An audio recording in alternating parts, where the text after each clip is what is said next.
A shutout in an under-21 game on Friday for Arsenal, but in the end, they did all the damage in the first half. The Gunners winning this one 4-0, and we were all betting to see how many goals Arsenal would score in this one. And in the end, we have to give a round of applause to our Kieran Gibbs because he called it right. Who would have thought it would have stayed at 4-0 after what we saw in the first half? Let's welcome in the other member of our team today, Jan Agafjortov, in this one. Jan, we've been talking so much about the magic of the FA Cup, and we have seen some magic follow some other teams like Macclesfield, but there was no chance of that today for Wigan.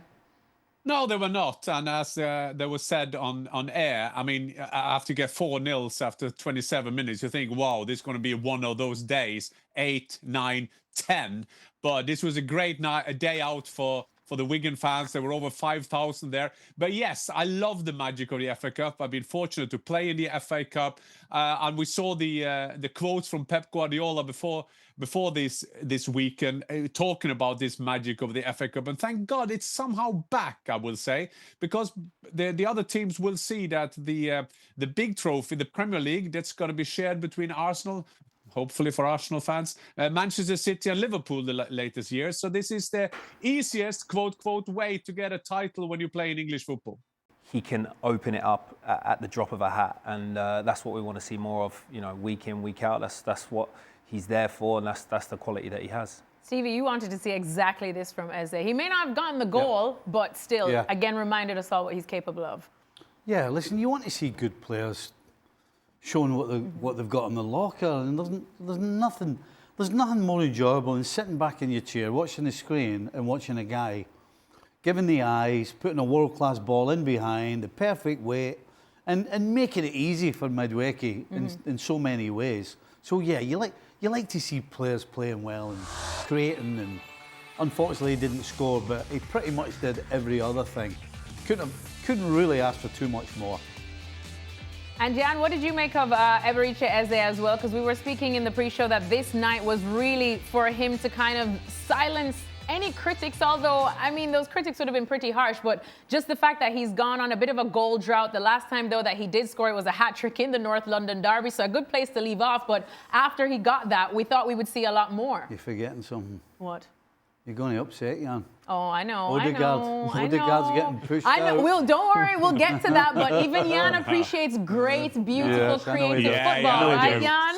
You would have loved to play with Eze. I admire beauty, absolutely. And you saw some great runs today from the offensive player by Arsenal, and Eze was a perfect man to take those runs, take advantage of them. I think that this game again, they were talking about in the com about the fantastic stats of Arsenal Football Club in cup competition. 14 games, 13 of them won, and one draw was against Crystal Palace, and they won on penalties. So they just show you, I mean, when we're talking about class players, they have to take their chance against Wigan. I will say like this, Arsenal is the best team in England this year. I'm not sure they win the Premier League, but they are the best team. And there's a lot of metric of why I feel that we can take that later. But you know that broad squad, they can put people in, they can put people out. There's always new tools for Arsenal to use in those games. And I think that the attitude of Arsenal today was brilliantly.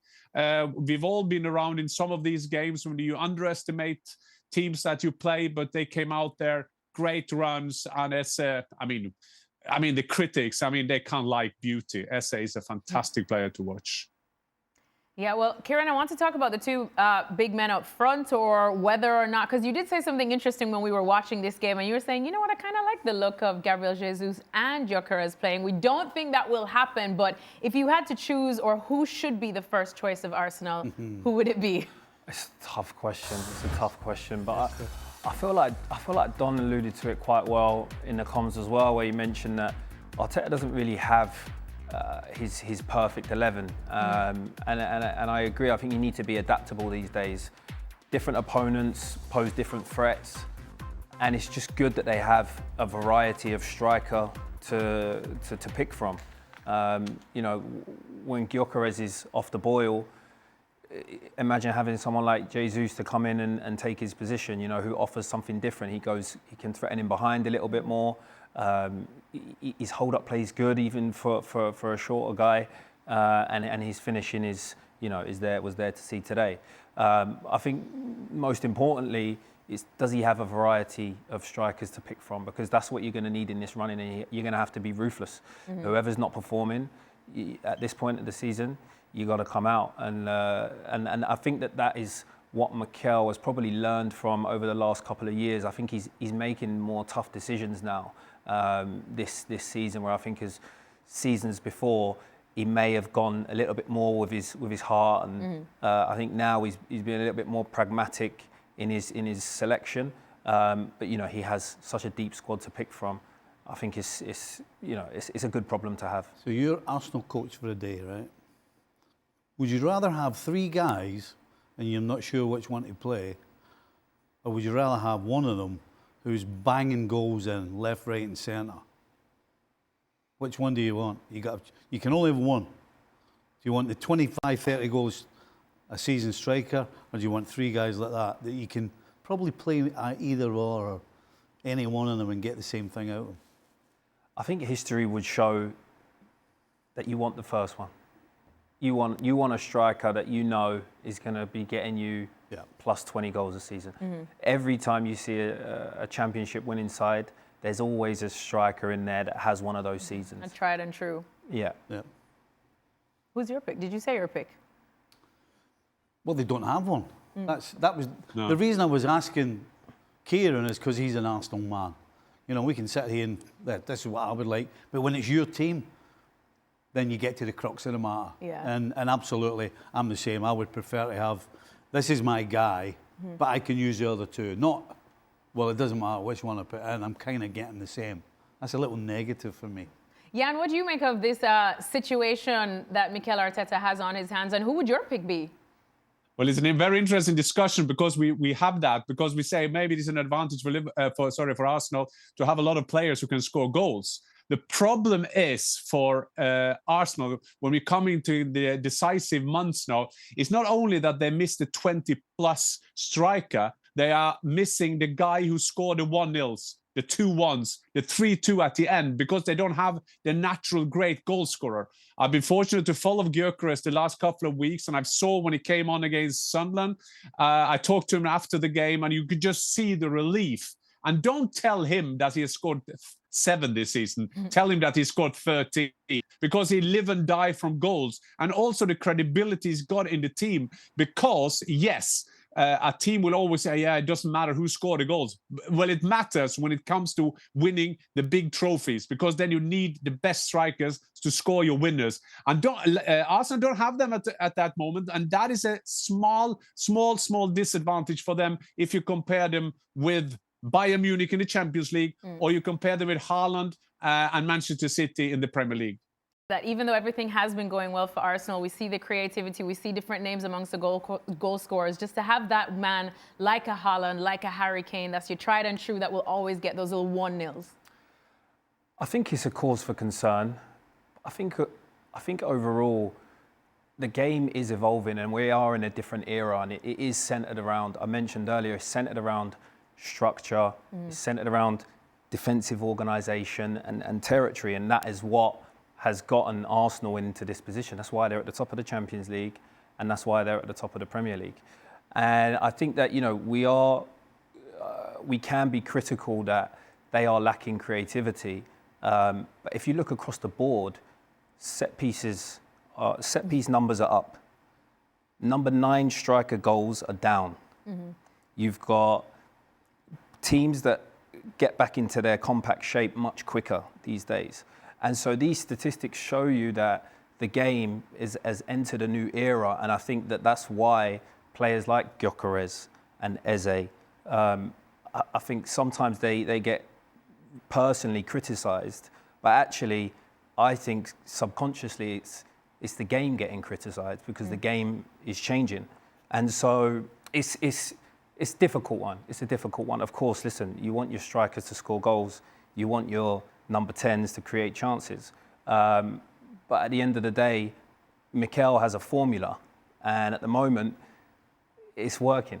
So, whilst people say he's got to take more risk, it's easier saying that.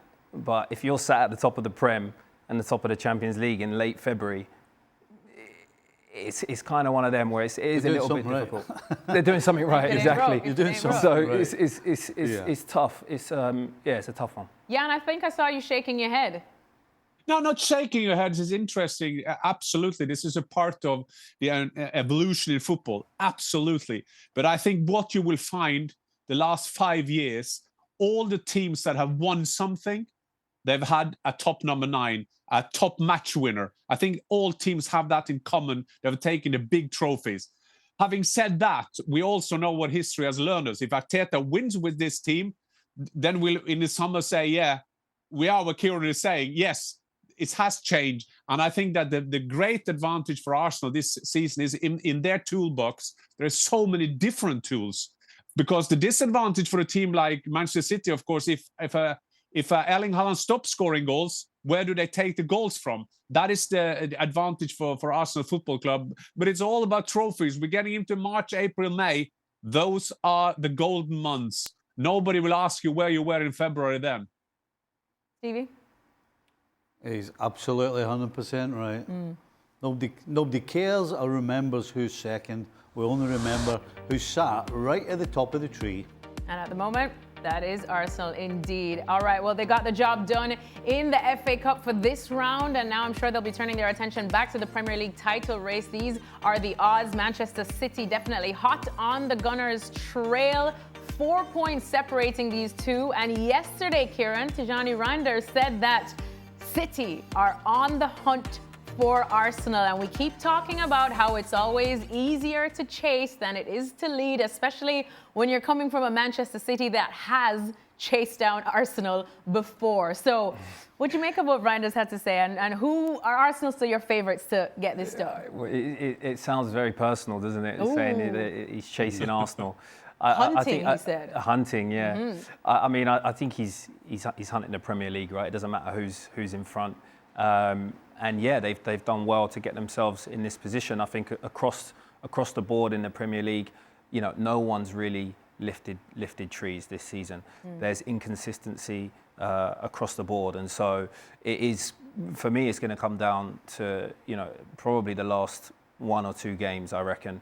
I think City are going to drop points, but there's a case to be made that Arsenal will as well. I think what gives me confidence in Arsenal this season is that every time they have had a setback or they've had a heavy doubt and high criticism, they've bounced back.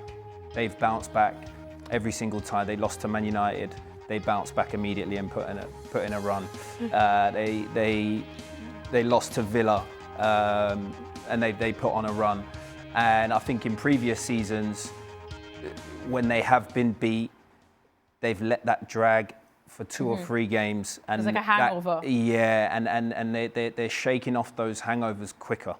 And they're just tough to beat. They're tough to beat. They might have picked up 1 or 2 too many draws, more than they have liked, but they very rarely get beat. They've got the best back 4 in Europe, and they've got the best holding midfielder in my opinion in Europe. So they have a stronger platform for me this season to go all the way. Yeah, and when you're looking at the title race, would you rather be in Manchester City's situation? No, I will absolutely be with Arsenal because they're leading. And I went to 2 of their away games. They went to Everton, won 1-0. They went to Leeds. Everybody said that's going to be a very difficult game for them. They were fantastic, solid. I mean, Leeds in the first half didn't have a shot on target. They went in the box of Arsenal. So if you go through the parts of the department, the goalkeepers, you can say, is a draw. Donnarumma, Raya is doing fantastic. Defensively, absolutely advantage Arsenal. Midfield, advantage Arsenal. Scoring goals, advantage City. The only where you can say that City are ahead of Arsenal Football Club is a manager who is a serial winner. And Arteta is not. And he has need to have that first big trophy. And then in terms of winning culture, because again, Arsenal, you just feel it's easiest to knock them a bit down, but I think they're very, very solid. So I will absolutely stay with Arsenal Football Club because I think, as Kieran was saying, I think this season I haven't seen them as strong and with a broad of qualities that can win them games in some kind of way. Well, as we just saw, a big win for Arsenal in the FA Cup over Wigan. Our Archie Rintut managed to catch up with Christian Norgaard. Here we go. Alexis, thank you very much. Christian, congratulations on the win. How did you see the performance of the team today? To be 4-0 up inside half an hour, the game was under control very early on. Yeah, it was. It's easy to drop focus then. And I thought we did a little bit towards the end of the first half where we gave a big chance away, where Kepa saves us. But then in general, I thought the second half, I know we were not firing the same way as the first half, but I think we controlled and managed the game really well. We didn't give away anything in the second half, and we still had chances to score even more. Wigan didn't have a shot in the second half. Could you talk to me about the importance of keeping that intensity? I saw you consistently having conversations throughout. Yeah, it's easy, I think, normally to maybe shut a little bit down once you had the feeling that the game is won. But we've seen so many times in football that the game is not done until the end, and therefore trying to communicate, trying to make everyone aware of their roles just keeps everything ticking, also when a game seems to be over. Playing for Arsenal comes with pressures of not just winning every game, but performing in every game. Eberechi Eze has had, by his high standards, a bit of a dry spell. Good for him to get 2 assists today as well? Yeah, amazing for him. We all know what a brilliant player he is, and he's also shown it in bigger games than this. And you know, it's like a roller coaster career of a player, and also a season for a player. There will be ups and downs, but the most amazing thing with Ebbs is that he stays leveled no matter the praise or the criticism, and he keeps grinding, he keeps working hard every day. He's such a humble guy, so he's one of them. You want him to do well in every game. Because how difficult is that for someone like him who has been on the highest of highs last year with scoring the winning goal in an FA Cup final and then a hat-trick in the North London derby? It must be difficult to stay level with all that. Yeah, but he's managing to do that. So he makes it look effortless, he's really good at shutting down whatever's been said about him outside the training ground and our changing room. So credit to him. I know it's not easy, but he makes it look easy.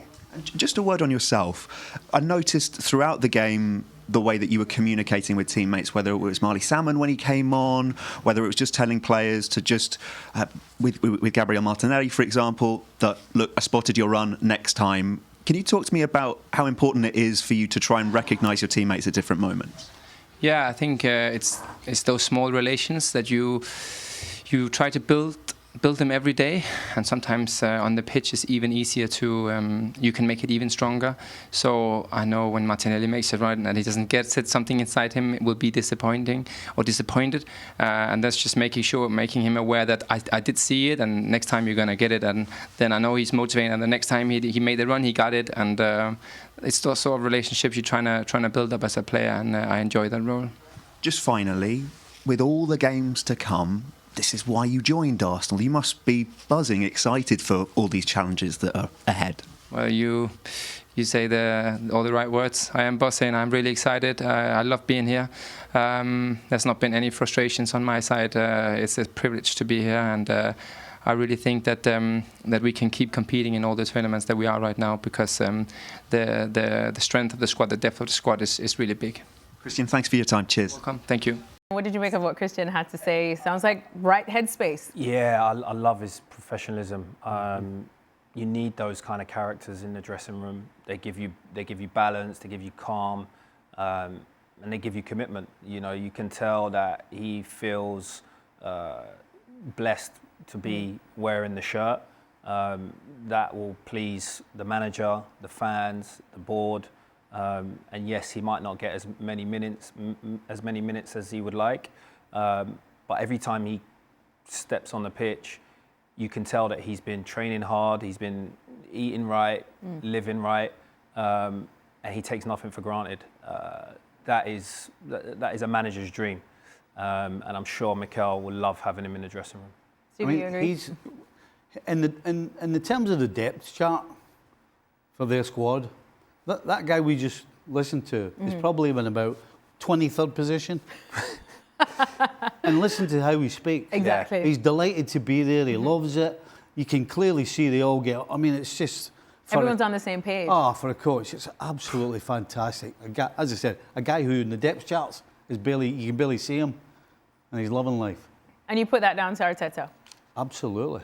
Advance to the next round as well. All right, so you guys worth this game? Yeah, I'll be honest. When I saw the time of the game and what time we had to get up and saw the fixtures, I wasn't, overly excited. But actually, it was a really entertaining game. Proper cup tie, as you guys are saying. Yeah, I was very impressed with Birmingham's style of play. I thought they approached the game really well.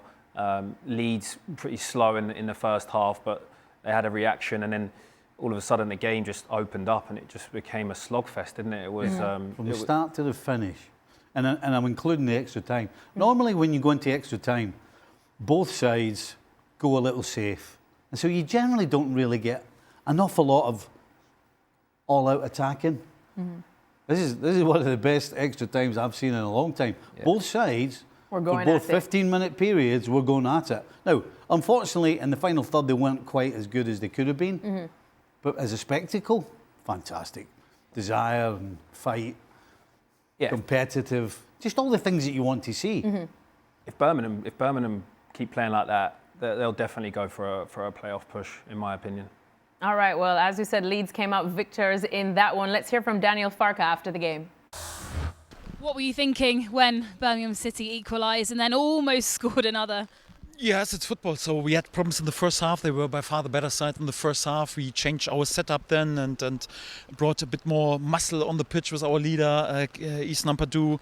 Won the momentum back in the second half, step by step, went in lead. But it's football, yeah. Sometimes there's even a deflected strike in the 90th minute. And then you have to get on with this sucker punch. And we showed, again, resilience. Could have perhaps decided the game already in extra time. But if it was not to be, it was always clear that we have to go then for the penalties.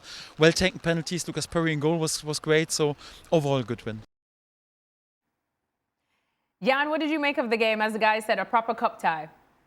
Well, it was like two boxers going out like Rocky Balboa in the first rounds when they don't take up his hands. They just go out and knock each other. I mean, unbelievable. And when I see games like this, I don't miss my football because I know how intense it is. I know how tough it is. I know you do that for 120 minutes. And as Stevie was saying, I mean, this was entertainment. And I love to see that because I think the FA Cup is a bonus. FA Cup is like the dessert because your daily bread is in the league, in the Championship or in the Premier League. Birmingham so close to get into the playoffs. So the FA Cup, just go for it. And afterwards you think, well, we don't regret it. We should have done more. And for Leeds United, they are in a...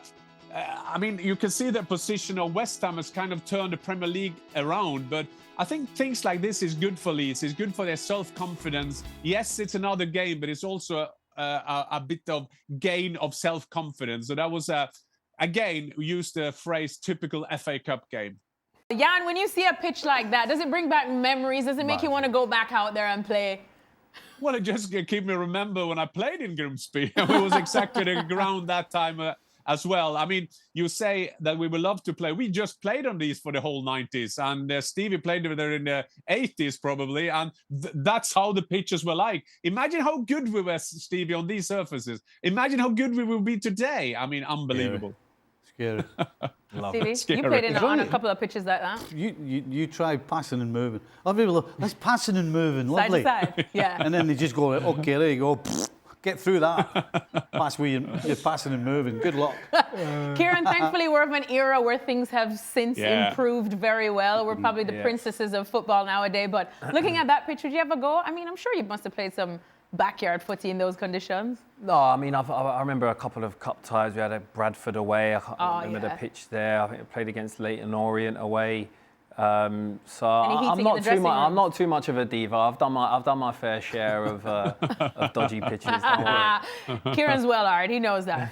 He knows that. All right, well, let's have a look at some of the other results from around the fourth round of the FA Cup. There you can see Chelsea with a 4-0 win over Hull City. Stevie's Liverpool managed to get the job done over what can always be a tricky Brighton. But tomorrow is the big one. The giant slayers that have won the hearts of many. Macclesfield Town will be going up against yet another Premier League side. Remember, they took out Crystal Palace, the defending champions of the FA Cup last time around. Now they're going up against Brentford.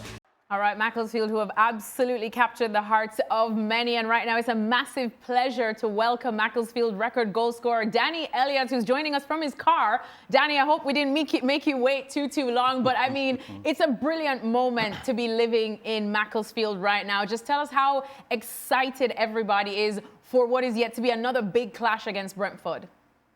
It's crazy. There's such a buzz around the town. You know, it's such a brilliant thing to be a part of. I was really disappointed not to be able to play. I've had quite a bad injury, so my season's been cut short. But just to be able to see my mates, you know, playing against people that we watch on TV every weekend is really special. You know, it's funny, Danny. Of all the questions I'm sure you've been asked since that game, this is going to be the most important one. Have you bought a beer in the local pub since that win? No, I don't think we have, and I don't think we will for a while. You know, straight after the game, I don't know if you've seen any pictures or videos or anything, but we've got a bar at the ground, and the chairman said, you know, the bar's open, so all the lads were going behind the bar and still wearing their kits, pouring pints and doing their flip-flops in their boots, and it was a brilliant night. You know, it's a special football club. It's incredible. You know, it's very different to a lot of other football clubs. You've drawn against Brentford. What's the approach from the manager, from the players?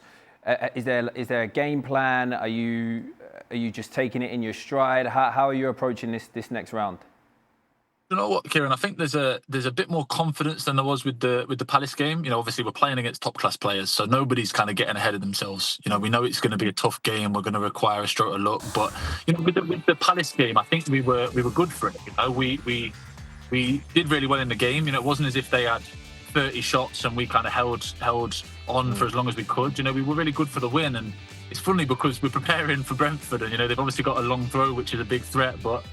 I mean, it's a strange analogy to make, but we've played against a lot of teams in our league this year that deal with long throws and direct football. So it's something that we're not too, it's not too different to what we've come up against, you know. So I'm sure they're going to bring a lot of quality, but we're just really excited about it. You know, we know it's going to be a night to remember. Yeah, we know it's definitely going to be a night to remember, but it feels like such a big David versus Goliath matchup as well, that we know people talk about the magic of the FA Cup, but the truth is there is no magic. You guys definitely are here for a reason. There's a lot of, I'm sure, blood, sweat and tears behind that. For those of us over on this side of the world of the US, what would you like the public to know about this current crop of Macclesfield players? I think this current crop of Macclesfield players are a very special group. I don't know how much you guys are aware, but we actually lost one of our teammates back in December, Ethan McLeod. He was a 21-year-old striker, and he passed away in a car accident after a game that we had. He was driving back home from a game. He drove directly to the game, not on the team bus, as he lived in a different direction, and he passed away. That incident is something that we don't prepare for. You know, it's something that was so shocking as a group, and it's definitely brought the group closer together. And I think with this FA Cup run, you know, he's with us. You know, we want to carry on his legacy, spread his name, and use him as a driver for our FA Cup run. You know, he was a very special person. He was loved very much by the group, and long may he be remembered. You know, I was thinking, Danny, this game in some ways is a good draw for you, because it seems to me that Brentford are pretty similar to what Crystal Palace were made of. You know, a team that are well organised, and they're quite a physical side. Yes, they can play, but that physical side was certainly what they would put up against most Premier League sides. So has it been a similar sort of, not team talk as of yet, but a similar words from the manager about how you go about it? Because it seems to me you can pretty much make sure you do the same things you did against Palace. It'd be a lot easier to just go and do the same thing against Brentford. Yeah, I think that, you know, we're confident in our structure. And, you know, like I say, we're under no illusions. You know, they're going to bring a lot of quality. I think it's almost, we've done ourselves no favours, really, because I think in hindsight, Palace probably underestimated us a little bit, whereas I don't think Brentford will. You know, I think they'll take it very, very seriously. Not that Palace didn't, but, you know, I think they'll play a very strong team. But, you know, I do think that our surface comes into play a little bit. You know, being an artificial surface, it's something that these top players won't play on regularly and won't be used to. So we're just going to try and use everything to our advantage, really. You know, be as organised as we can, cause them problems when we can, and you know, hopefully find their weaknesses as quickly as possible. And Danny, of course, we just saw the quick feature where I think it would surprise many to know that a couple of the lads have part-time jobs, that, you know, football cannot be their 100% career path. So just talk to us about what it's like, I suppose, playing with them and the sacrifices that they've had to make. Yeah, I think that, you know, the English football pyramid system means that a lot of the players that have been in top academies until they were kind of 16, 17, 18 and have found themselves still enjoying their football, you know, still earning some money from football, but having to go into other work. So we've got school teachers, we've got people that work in factories. One of the lads owns a gym. I've got a property business myself. A lot of the lads have got different things around their football, and that's a means of supporting their lifestyle, obviously, away from football. But, you know, we take football very, very seriously, and it's brilliant to be able to highlight the talent that's in non-league, you know, beating Crystal Palace and showing that the gap isn't as big as some people might necessarily think, because we are just normal lads, and it's brilliant for some of these boys to be able to get the recognition that they deserve for all their hard work, you know, because we still have the dedication, we still have the motivation and the dreams and goals that a lot of these top players have and dedicate their lives to football. They just have a lot of other interests as well, obviously, because that's necessary financially. But it's brilliant for these boys to be able to get the recognition they deserve, I think, because, you know, a lot of these players have given a lot of their lives to football. Well, I mean, I know that footballers like to tell me that they take everything game by game, but let's say you do manage to be giant slayers again and take down Brentford tomorrow and the draw is made. Who would you fancy a crack at in the next round? Because I have a former Liverpool player beside me. I have a former Arsenal player beside me. And of course, you've played a lot of your games at home. So would you like a big away day maybe at Anfield or the Emirates? You know, this is something that has been a non-stop discussion in the change rooms, as you can imagine. Dreaming who we might potentially play. And you know, in the last couple of rounds, when we've drawn Brentford and we've drawn Crystal Palace, obviously everyone's really excited. But, you know, the dream is one of those historically biggest biggest clubs in the country away. You know, you want to play in front of 60, 70,000 people.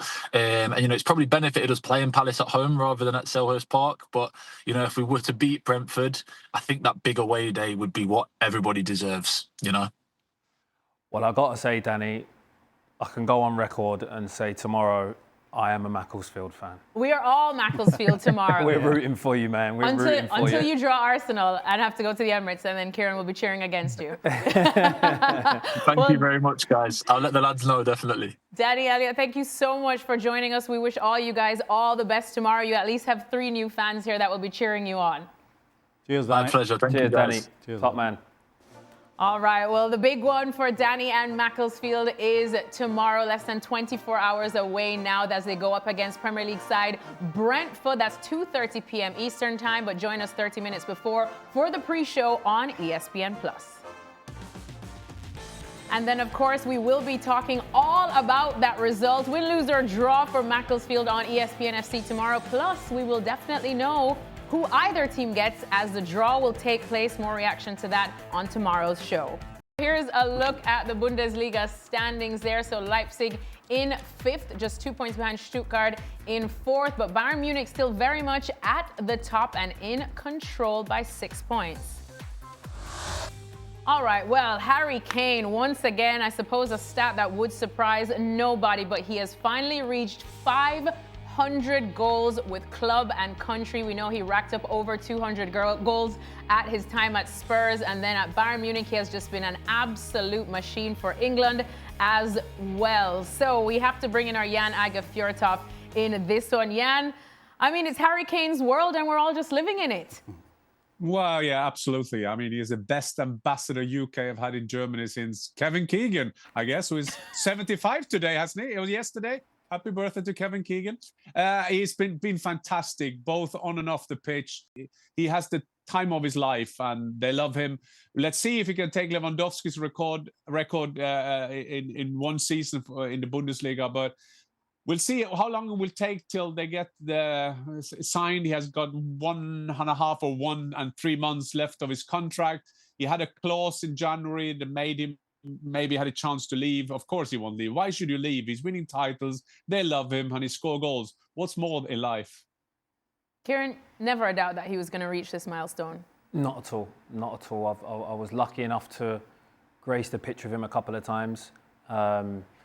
Longevity, consistency, and just a unique goal scorer. He can score all types of goals. We've seen him do it for well over a decade now. He's one of the greats. And very happy for him, to be honest. He just keeps his head down. He keeps himself to himself, and he just loves to score goals. He's just an incredible player. You take him at Arsenal, despite where he was playing his trade in North London? I've been unlucky enough to play against him as well in the North London derbies. I think he's given me enough pain at times. Answer the question. That's a resounding Would I take yes. him at Arsenal? Come on, come Of course he on. would. Answer the Of course he question. would. That would be your Of course he 20-plus would. goal a season striker. Easily. All right. Well, I'm sure as much as we have loved watching Harry Kane score goals in the Bundesliga this season, Jan talked about the love affair that he does have with the Bayern Munich faithful.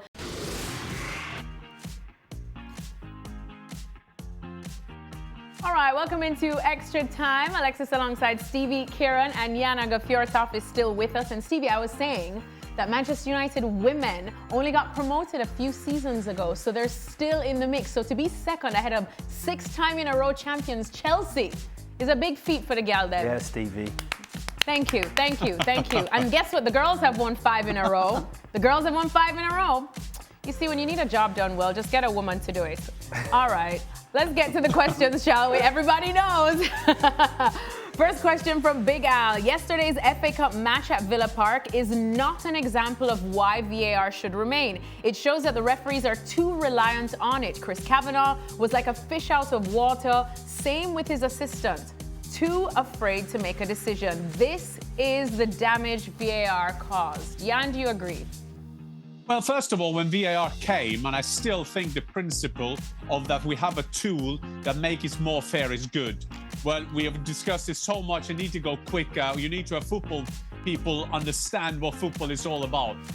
But when VAR came, they said, well, at least we're going to strengthen the referees. And then we saw yesterday, no strength. They were absolutely dying to get someone else to make a decision for them. And then VAR hasn't functioned as we hoped it would be.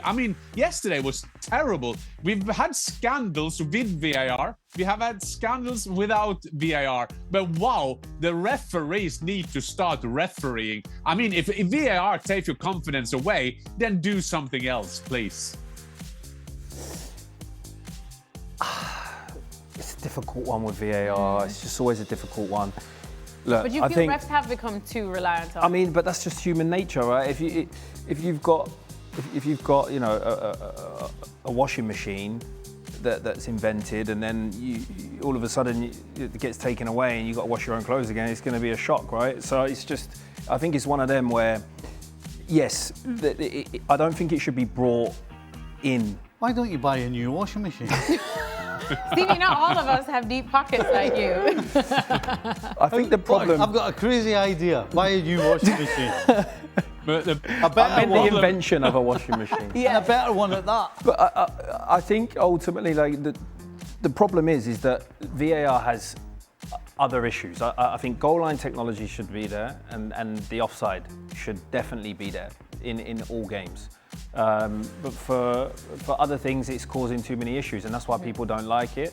But yeah, I think it's very difficult in my opinion, it's very difficult for referees to be used to VAR week in, week out, and then all of a sudden, there's no VAR. I think that's just a very difficult job you're giving. There are different ways to look. Yeah. No, sorry. Go on, Stevie. Wash your clothes. There are different ways to look at it, right? The other way to look at it is there are generations of players and fans who week after week would go to games and come home and wonder how is it possible that they lost the game because the referee had so many bad decisions. There's generations, and all of a sudden we get an opportunity to get things right. And yes, we don't get them all right, but let's be honest, percentage-wise, it's got to be like 80-20, right? Yeah. So think over the course of since VAR came in, the amount of results that actually have been the correct results because of VAR. Whereas in the previous years, in the past, particularly my and Jan's era, games that were lost because one individual was so poor that it cost you the game. So that's the other way to look at it. Jan? No, I think that when we were told that we're going to have something called VAR, we were very concrete what we're going to be used to. It was going to be big decisions being false. I mean, now we find ourselves discussing for 4.5 minutes if it's an offside with a guy, is he disturbing the goalkeeper, things like that. Move on. We need to get that out of the way. Big decisions like goal time, like technology, that's for all there to see. Even offside is difficult sometimes, but the big thing with red cards, goal, no goals, outside the box, inside the box, if you can't see that then it's not a big decision. If you can't say that it's yes or no, get on going. But the problem now, if you see the rules, if you see the handball rules, if you see the rule book of football, it's done by lawyers and people who don't get it. And we have to sort this out because now it's going to be terrible. And now yesterday they missed VAR. And at the weekend, they missed the time when we didn't have VAR. And this will make it more or less like a parody. So they have to do something now. These people who every weekend say, yeah, we're going to fix it. All right, well, the VAR debate is going to continue, best believe. So let me move on to the next question. From a former player's perspective, what is the emotional and psychological adjustment if you're an Atletico de Madrid player after beating Barca 4-0 in the Copa del Rey semis to then losing 3-0 in the league just a few days later? Is it complacency, emotional fatigue, or what? Kieran? Ever went from a big win to a humbling?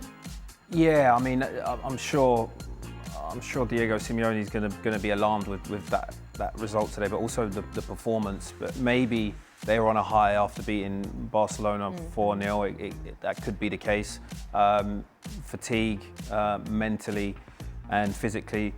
Complacency. I'm not so sure it's complacency, but I think it's more emotional fatigue. Maybe it's not every day that you go and hammer Barcelona 4-0 in a Champions League, in a semi-final of Copa del Rey. So yeah, I think it could be emotional fatigue. Stevie, what do you think it is? Because we've been looking at Atleti all season long, even in La Liga, and just trying to figure out which Atleti are you? There's a reason why Atleti are always third.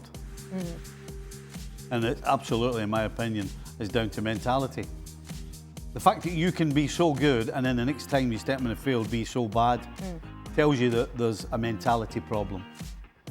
You know, the best teams and the best players get it and understand that at the end of the day, it's about having standards for the basics and your desire to actually run around and do the things that need to be done. And then when you do that, all the ability that you have will come flushing out. They don't have that.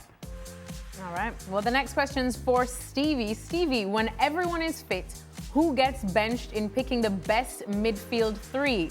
Maka, well, not our Steve McManaman. I'm assuming Alexis McAllister. Wirtz, Gravenberg, or Szoboszlai?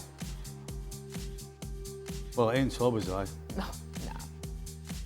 Starting all day, every day. This is an impossible question to answer. I mean, a few weeks ago, I know you would have dropped. Because it really depends on who you're playing against. 100%. You know, regardless of you know where you are in the league, if you're playing against a side that you clearly are better than, then you go with Wirtz. But if this is tight and it's going to be tough and you're going to have to be alert from the first to the last, and you can't afford to make mistakes, and you have to make sure of every opportunity and every challenge and second balls. All right, Champions League final against Champions League final against Barcelona PSG. Or PSG. Ooh. Champions League final. Who are you going? I'll tell you what I'm going to do. I'm going to drop Salah and play Wirtz wide up front. Yeah, I'm going to let you in on this one. Who Just would you answering drop? the question, yes. Or who'd your midfield three be? I agree with the great analysis of Stevie because it depends on him. If you ask me for the Champions League final, I would certainly go for the people who can win the game for me. And that means that I will have Wirtz and Szoboszlai there 100%. And then depends how I'll do it with that number 6 in there. I think I put Gravenberch on the bench.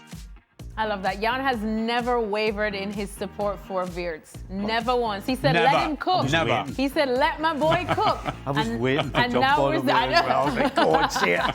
Wirtz would be the first name on his team sheet. Absolutely. In any him game. and Ekitike, exactly. Well, the next question is for you, Jan. Jan, who is the most dangerous footballer that you have ever played against or with? In terms of define dangerous, in terms of killing me or in terms of scoring goals? Oh, well, probably either. Because I will start with the first one.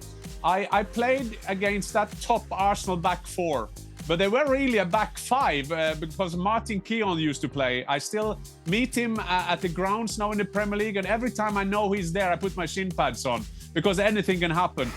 When I played against Tony Adams, I loved playing against Tony Adams because it was a battle. It was like he was there, it was me against him. Keown, you had never an idea where he came from. Martin Keown never know who he came from anyway. So that was a tough guy. In terms of dangerous, in terms of creating things, I will say at Middlesbrough when I played with Juninho, he's the most magician I have played with.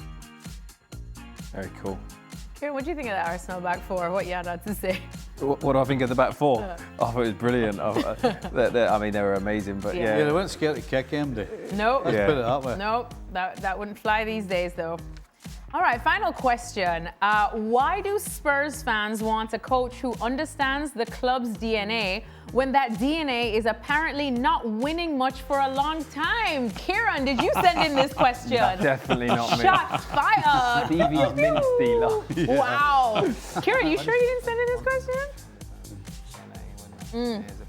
Because Spurs have said that they want someone, the Spurs fans say they want someone that will understand the club, the DNA, much like how Man United have said that they wanted managers that understand the Manchester United way. But he's pointing out, Stevie's mint stealer, that what is the Spurs DNA if not winning nothing for a long time?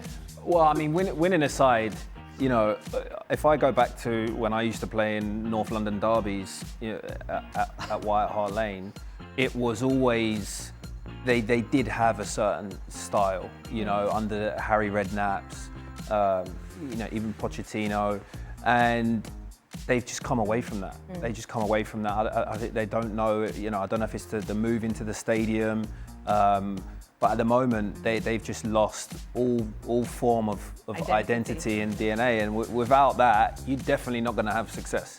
So, you know, at least when I was playing against them during that time, they were up there. You know, they were up there. They were in and around, maybe not challenging for the title, but they were always a very difficult team to play against. And now, you know, it's a place to go and pick up 3 points at the moment, and it's really, it is honestly, it's gotten that bad, and so that's why the fans are crying out for someone that understands the history and the fabric of the club. Yeah, I just want to remind Kieran on Sunday, I'm going to be there in 1 week. It's Spurs against Arsenal. But there are two red flags in football. First of all, is when a manager wants to say that he's a part of a project.